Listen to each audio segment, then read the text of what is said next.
Okay, good evening. Welcome to meeting. This is a special meeting, second reading of our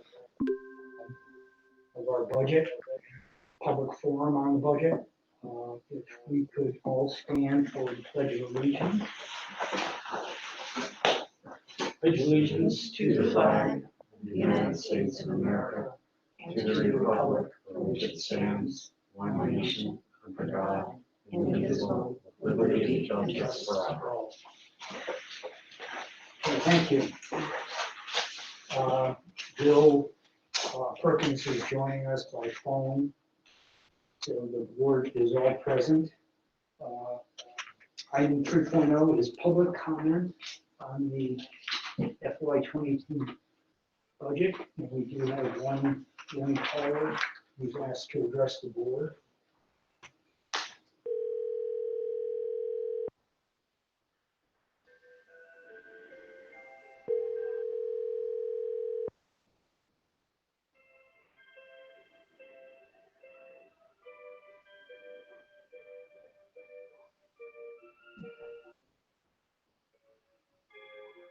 Hi, Rue? I'm here. Yeah, no, that's Bill. Rue, are you there? There and gone.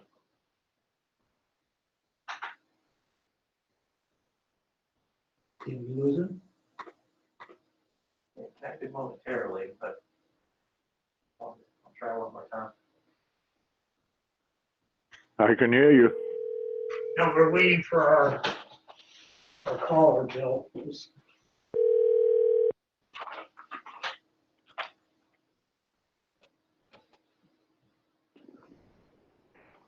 Hello, can I help you? Yeah, hi, Rue. Hey, good evening. How are you? This is Steve August from the RSU1 Board. You've asked to address the board tonight.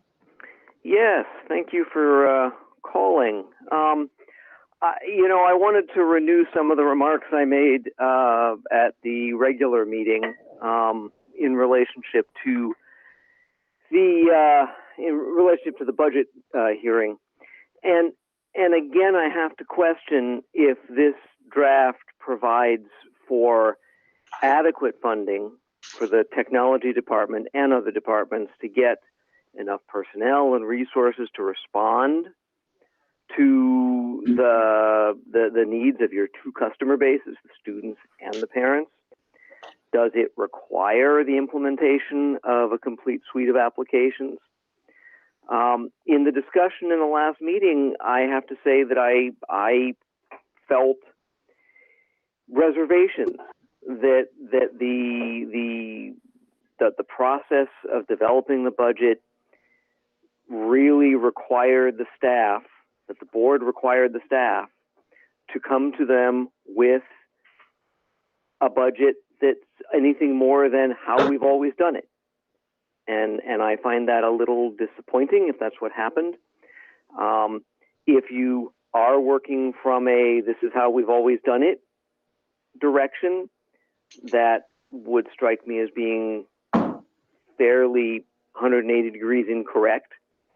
The budget should start out being aspirational. It should start out with a draft that's everything and then be pared down to what we can do. Can you speak a little bit about that process, and was that followed? And if it wasn't followed in that manner, why not? Okay, you want to leave that question with us, or do you have other things you want to add? Well, that was the question I was posing, hoping that you would comment on it. Well, we will make some comments, yes. I'm just asking if you have anything else you want to add. No, I think in this forum, I don't want to go on too long in my remarks on your process. I'd like to hear from you guys. Okay, thanks, Rue. I'm actually going to just ask Patrick, just in terms of formulating the budget, can you just give us a little bit, and then I'll talk about when it comes to the board. Yeah, I mean, we start a process. We don't go back and just look at last year's budget and add 2%, 3%, or keep it flat. So in the case of technology, we ask our staff, our principals, we ask Dean Everson, our director of technology, to put into the budget what they feel they need in order to serve the needs of students, staff, parents, and for all of our resources. And in this case, it would be regular school, but it also would be remote learning in this case and other COVID expenses, even though we have the federal money in addition to. So it starts with a big picture of what our staff feel they need and want, and using some creativity and innovation and putting things in the budget that do get reduced, possibly as we go through the process. Sometimes it doesn't, but as the finance committee knows, board members and community members that sit on the finance committee, at some point, we go through a process, and usually, there is a thought process or a directive at some point where we do reduce a budget based on what the board feels, when it gets to the board piece, what they feel is reasonable for the community to support. Okay, thanks, Patrick. Yeah, the finance committee receives a budget from the administration, which is, I would say, aspirational. And the process from there is to, and again, our finance committee meetings are open meetings. The process, which began more than a couple of months ago, has been as transparent as we can possibly make it. And we discuss what those administrative requests are and start our work from there. So, but thanks for raising the question. I was just going to say, and as Patrick, just to emphasize what Patrick said, there's federal money for some of this stuff too, that it isn't in the budget. It's not in the budget there, is it? The federal, no, so I'm just saying, so it may appear that it's certain things that, the funding doesn't look like it's right there, but because of all the federal money coming for this, we have invested in more technology because of that. So okay, so you're saying that the annual budget doesn't. Rue, I'm sorry. We, as a matter of practice, we do not get into a dialogue or discussion with the public. That's kind of why I asked if that was your, if you had laid out your question. Oh, sure. Okay, I can follow up in a different forum, and I appreciate it. Thanks very much. Well, thanks for raising the question. Feel free to email us. Oh, great. Take care. Bye-bye. Thank you, Rue. Okay. That was it, right, Damien? No other callers. Although I think that printer, going through that process again, I think is good. I'm glad Rue raised the question. Okay, item 4.0, we have a second reading and approval of the FY22 school budget. We have discussed the budget at length. I think we've received the final, what at least for now is the final numbers. State aid, and there might be some changes on the revenue side that are just not anticipated at this point. So essentially, we're looking at a $38,871,092 budget. In terms of local contribution, the increase is 1.85%. That will look to our communities to provide through tax levy. That for Rouseck, that is a 4.87% increase. For Bath, a 1.32% increase. For Woolwich, 4.53% increase. No. For Pittsburgh, I'm sorry. Your heart stopped. Let me correct. Jennifer's rethinking the whole thing now. For Pittsburgh, a 4.53% increase, and for Woolwich, a 1.01% increase. I think the budget does support a couple new positions, an increase in expenditure over last year of about 1.7%.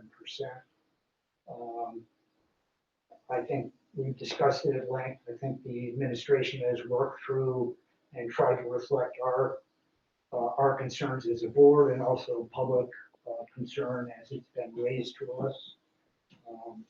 Any other discussion on this? If not,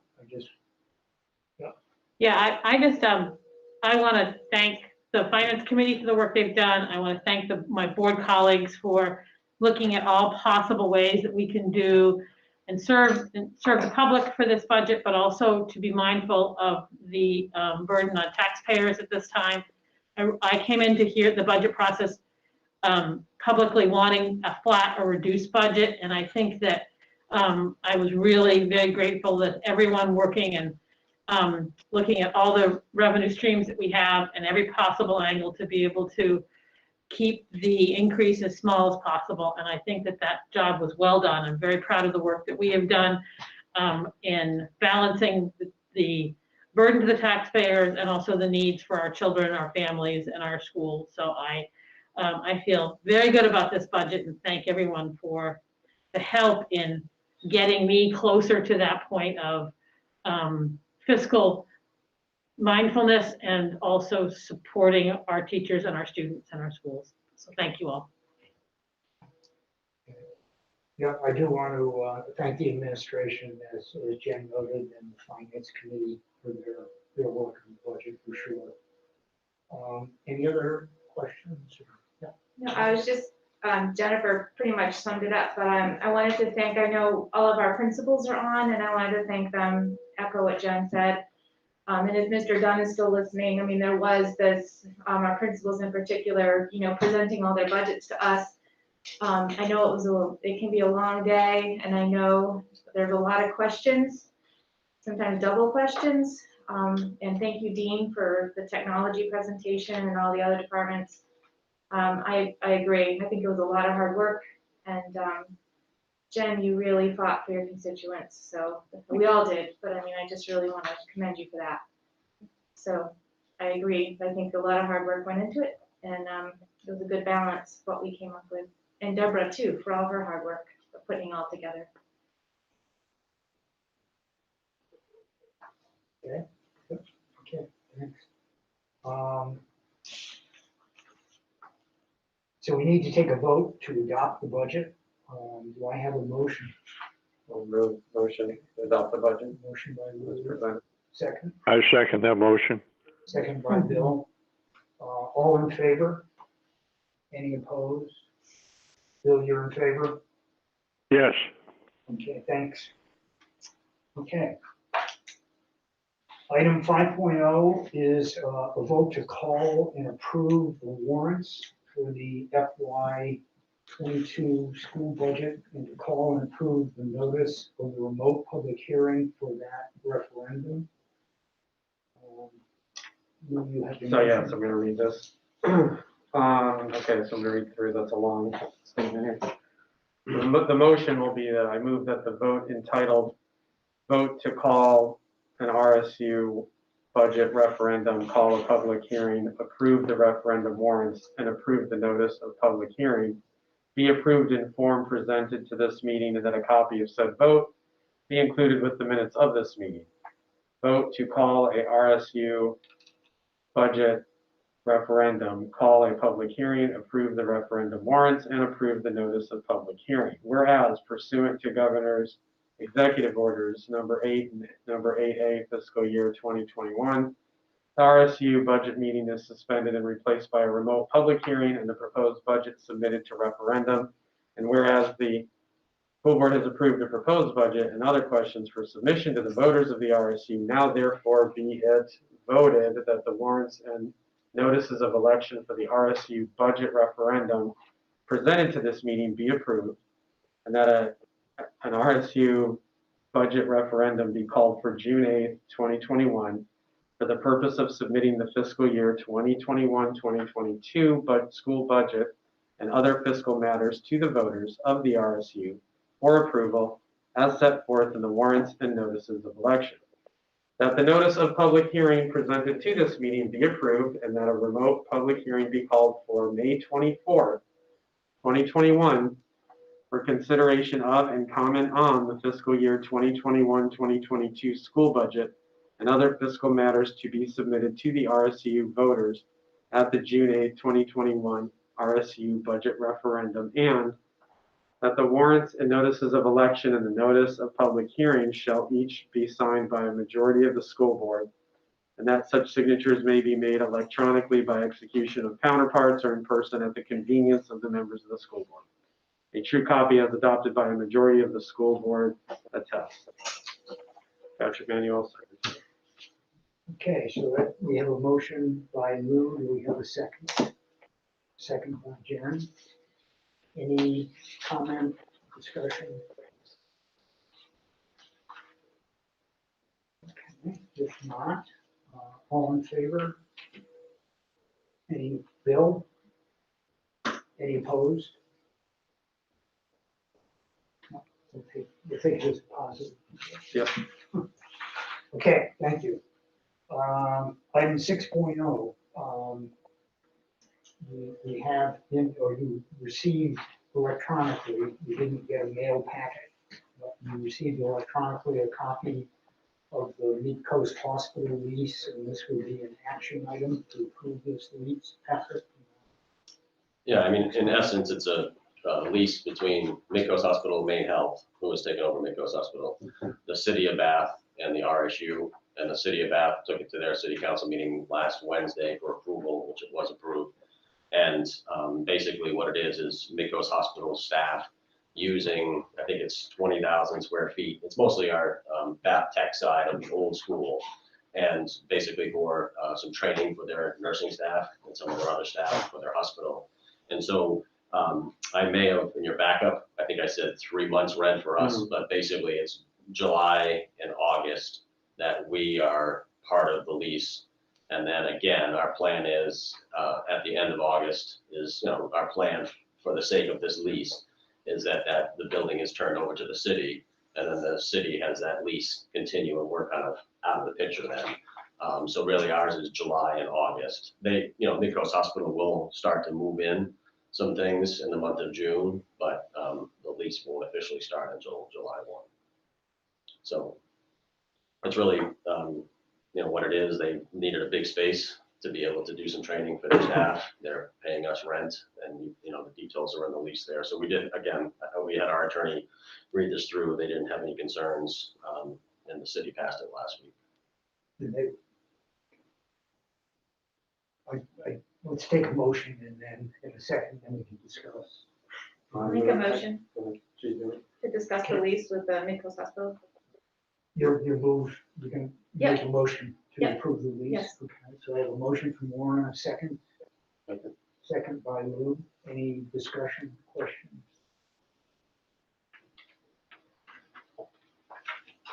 If not, all in favor? Any- Aye. Okay, thanks, Bill. Thank you. Okay, item 7.0 is, again, another action item. And Patrick will make the presentation here as well, or if Eric's on, maybe he'll do it. Yeah, I mean, we put something in your backup, and we did this last year, the first time and only time we did it, to try to be helpful to students, knowing the situation we were in with the pandemic. And then this year is obviously, a little different, but again, it's a mix of remote learning and in-class work. And so, Eric and I are recommending that we are able to offer a state set minimum diploma because of the circumstances for only this year, and hopefully that will be the end of this. And that, again, if a student, if that's what they earn, then that's what they get. They don't get a Morse diploma, they get a state diploma when they graduate. Obviously, our goal is to have all of our students reach a Morse diploma, let it be if they can get it done by June, or whether they have to come back and finish that up. So, Eric, do you want to add anything? Yeah, I'd like to. Can you hear me all right? Yes, we can. Yeah, so again, just as Patrick said, similar to what we did last year, we would, if the board approves this, what we would do is we would go to our students who are basically falling short at this point with 6 or 7 weeks left, and we'd see who could qualify for a state minimum diploma requirement. I'd say with my 1 year of experience, last year being the first year that we've ever done this, the discussion itself was aspirational, I guess I'd say, for some of the students. Some of them really realized that there was a slight window to a full Morse diploma, and the majority of them did earn the full Morse diploma after that initial conversation, with a very small number choosing to go the road of the state minimum requirements. And those in those cases, those were, that was the option that they could get to a diploma. And then, as Patrick also said, a student could choose to not march with their class and to go for that full Morse diploma at a later date, whether it's this summer or whatnot. So it's just adding another option given the scenario that the students are under right now, for the class of 2021 only. And how many state minimum diplomas did we do last year? Do you recall, Eric? Yes, we did 2. And how many students potentially might utilize this opportunity or option this year? Yeah. Well, I'd say that we're nervous and monitoring and talking with about 20. But I would also say that number would be very different if you asked 7 weeks out last year as well. So there was a lot of sprinting to the finish line, which is the case many years, and I think in all years. But given the circumstances, we decided to offer this last year, and then the potential of doing that again this year is definitely worth considering. Any questions there? Hi, Eric, this is, Jamie, did you? oh, sorry, go ahead. I do, but, Eric, just to remind me, if the student earns a state certified diploma, that allows them to march in graduation? Correct. Yes. Their diploma jacket would just have a different diploma in it. Everything else would be the same. Thank you. In terms of that day. And that was my question too. I was thinking that he was saying if they got the state diploma, they would not be able to march with their Morse classmates. So that was my concern. Okay. Nope. They will march with their class. Eric, it worked last year. Let's go with it this year. The kids deserve it. They've had a really tough year. Yep. Okay. Any other questions?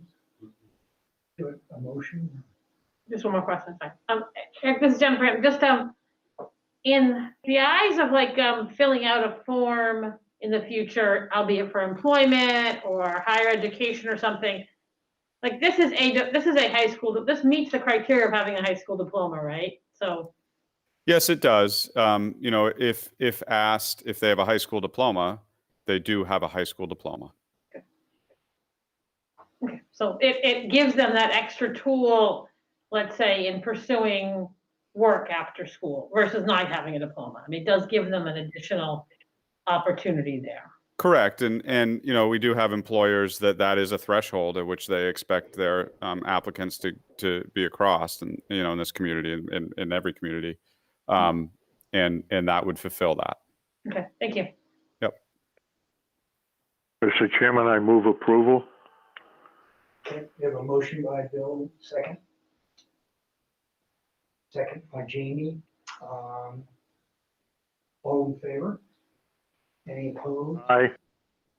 No? Okay, thank you. Thank you. Yeah, thanks, Eric. Thanks. Okay, so that completes the agenda.